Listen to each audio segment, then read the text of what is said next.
Hey guys, Chaos here with another review. This time I'll be reviewing the Digivolving Spirit 06 MegaKabuterimon from Digimon Adventure.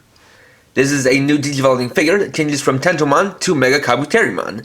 The set includes the figure and a stand with interchangeable parts. So, let's get started. First off, we'll look at the figure in the rookie level Tentomon mode. Looking at Tentomon, you can see that he's mainly this dark red color, which is admittedly more made for the MegaKabuterimon mode, since Tentomon is a bit of a brighter red, but it still works here. Starting off looking at the head, you can see he's got some very nice compound green eyes, which is the same kind of compound effect that you'd find on SH Figuarts figures. He's got his nice orange antennae, which are a soft and flexible plastic. Got the details on his face, including the mouth. Coming down to the body, we have the arms, which have some black paint as well as this brownish green color. We can also see on the torso and the legs. We've got both his front arms, which come to these little points, as well as his extra arms, which rest at the sides. We've got his feet down here. And coming around to the back, we have his shell, with his various ladybug spots. The one cool feature of this mode is that you can actually take the two halves of the shell and pull them open like this.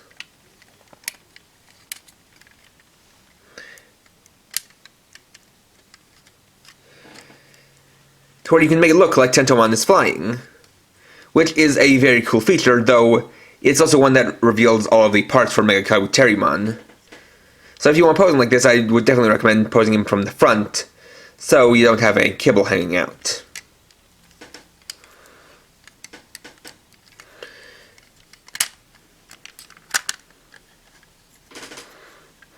Now, of note is that, according to the box and instructions, you're kind of supposed to have the secondary arms out like this, to the sides, but I prefer to have them up here, since in the series and in all artwork, they're shown to be a lot shorter, so I kind of do a little bit of foreshortening just by having these extra bits resting up, so that the only parts that really act as the arms are the ones that come up front.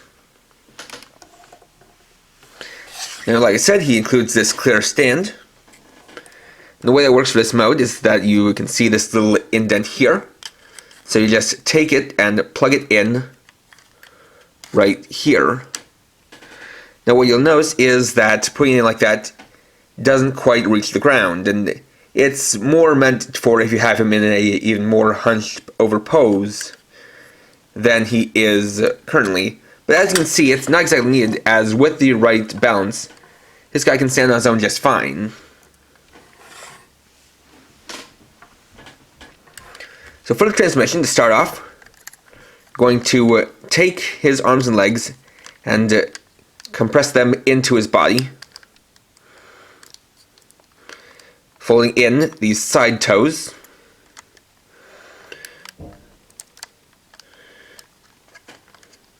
Rest the arms against the sides, and straighten out the other arms.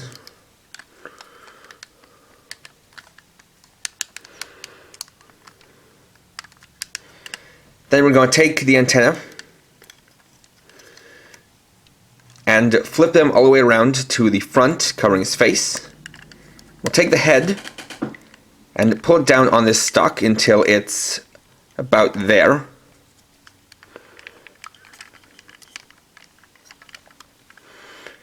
Next, going to take the shell, fold it up,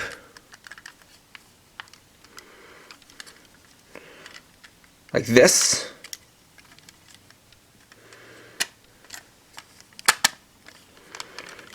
Then kind of spin it around on this joint.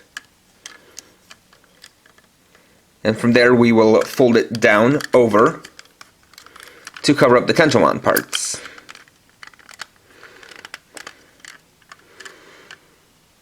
Alright, we can also change the shell around to make him, or change it to what it needs to look like for MegaKabuterimon, which is to take all the spots and then spin them on their axis so that they disappear and are now replaced by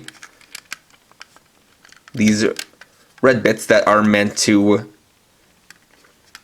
just go along with the general shape of the shell.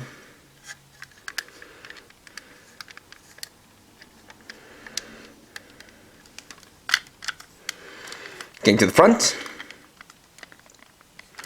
Now take these arms and move them out of the way. Take what will be the legs and move them down. Then we'll straighten them out. Rotate them like this. Straighten out the feet and fold out the toes.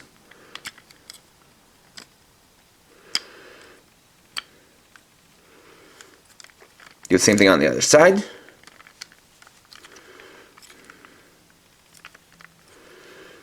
And for the back toe, you have this little notch here that'll let you grab and fold it out. Then unfold the arms, or the front arms rather. Put them down to the side. Then we're going to take this piece, the head, and move it all the way up on a similar stock to that of Tentomon. We'll take this piece and unfold it, moving it to the back where we'll rest it on top of the shell. And here we have the ultimate level MegaKabuterimon mode. So let's take a look. A couple things I forgot to mention about the transformation is that for these back arms, you want to twist them around so that these parts aren't showing. And for the shoulders, you want to move them up on these joints here, so that they're properly resting next to the head. So, in this mode we now have this new head with a lot of nice black paint, and you can see that for the lower jaw you have all the teeth painted in, as well as it being a more pinkish color that is accurate to how MegaKabuterimon is supposed to look. You also have this large prominent horn, which is one of the two die-cast pieces on the figure.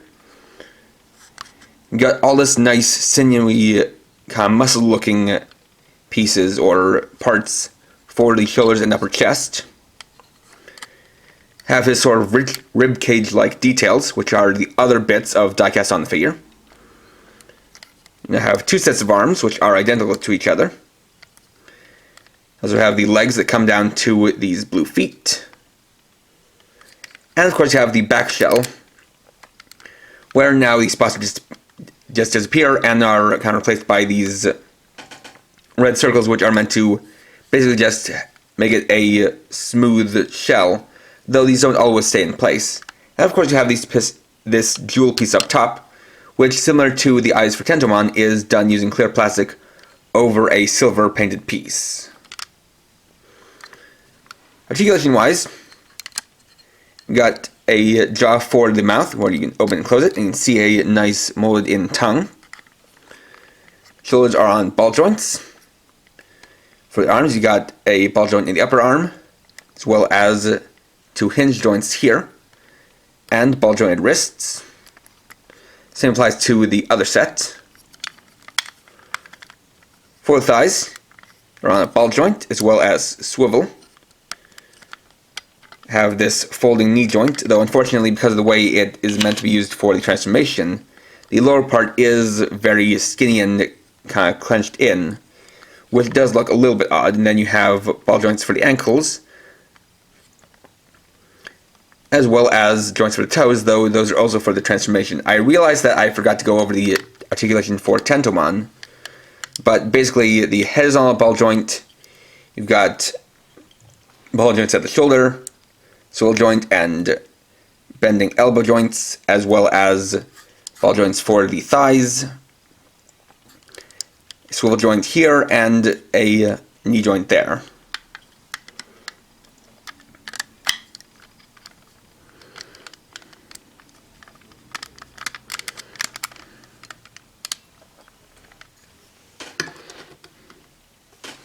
Now bringing back in the stand, to use it for MegaKabuterimon, we'll take this piece out and switch it with this one.